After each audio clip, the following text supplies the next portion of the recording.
উপপরিচালক জনাব মিজানুর রহমান সাহেব উপস্থিত আছেন। সাতটা ডিগ্রি কলেজের সম্মানিত প্রিন্সিপাল জনাব মহসিন কবির সাহেব উপস্থিত আছেন।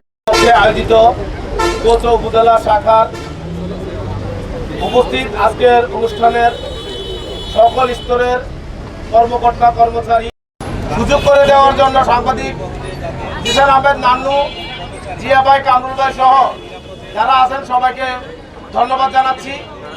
এবং আমি চাই এই নিরাপদ সড়ক কায়দা দিবসটি 22 অক্টোবর শুধু সবাই এসে করে দিয়ে আয়োজক তাদেরকে আমি অভিনন্দন জানিয়ে আমার সংক্ষিপ্ত কথা শেষ করছি। আসসালামু আলাইকুম।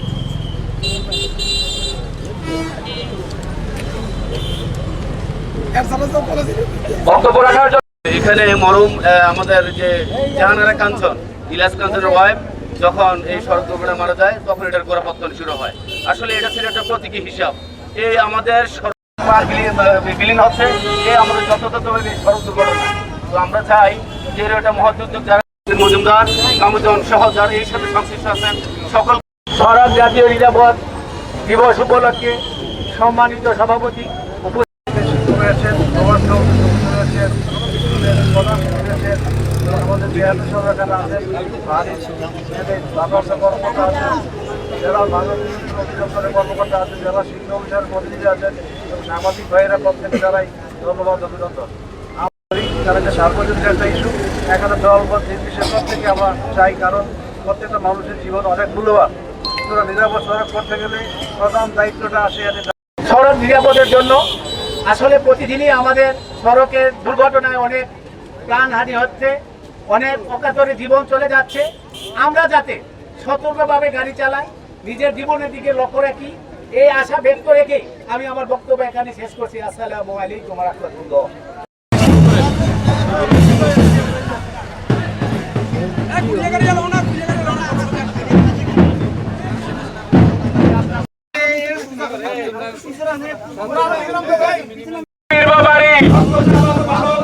দক্ষ চালক ভালো গাড়ি নিরাপদে ফিরব বাড়ি।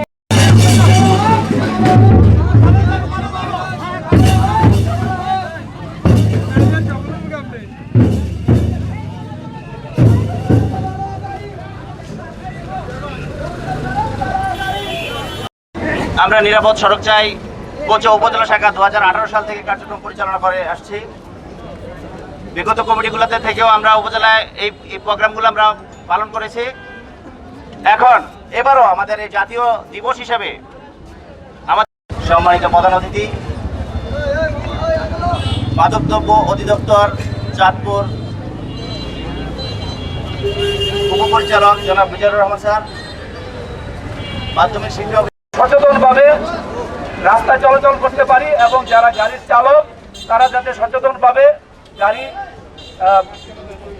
গাড়ি পরিচালনা করে বা গাড়ি চালিয়ে যথাযথ যাত্রীদেরকে পৌঁছে দিতে। এই বিষয়টি যদি আমরা জানতে চাই তাহলে এখানে কয়েকটি বিষয় জড়িত থাকে। এক নম্বর হচ্ছে আমাদের আইনকে মেনে চলতে হবে, ট্রাফিক আইন মেনে চলতে হবে। পাশাপাশি আমাদেরকে গণসচেতনমূলক প্রোগ্রামগুলি বৃদ্ধি করতে হবে। এর পাশে যে জিনিসটা জড়িত সেটা হচ্ছে মাদক।